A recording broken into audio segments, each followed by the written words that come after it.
Yeah.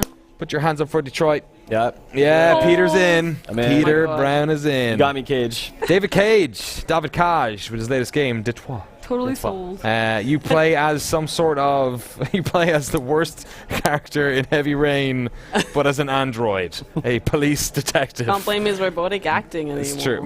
Nice. My guy died on the second mission in Heavy Rain. I never got to play him again, so maybe that's why I like it. But yeah, this looked pretty interesting, right, Peter? Yeah. Yeah. I super love the idea of androids and the question of consciousness and identity.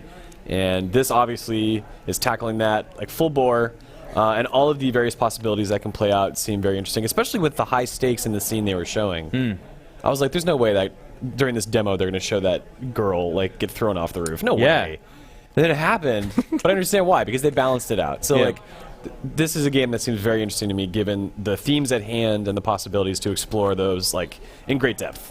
Yeah, like massive Blade Runner vibes coming off it, obviously. Detective story and android as well. I'm in. I was really impressed by the pullback when it showed all the different ways it could have gone and what it could have done. Like, that's really compelling to me. There's not like two answers. There's like a couple. And the acting stuff has gotten so good. I'm also kind of like, I'm really relieved they haven't used the celebrity this time.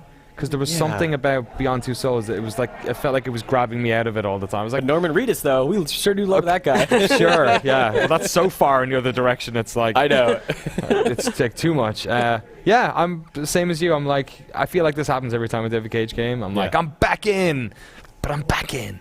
But it was kind of weird that the things they were saying, they were like, face dilemmas, gather See, that's what information. threw me off the game. Like before I saw all the branching storyline stuff, when they were putting all this cheesy text into it to really make it sound like it felt like they were overselling it to me, and it felt almost a little bit cheesy, and I was like, oh, come on, like, really? Like, that's a bit too much. Like, you know, this kind of stuff, like, things could have been different, you know, like, collect information. Like, well, yay, collect information. That's really exciting. I face dilemmas every day. I know, right?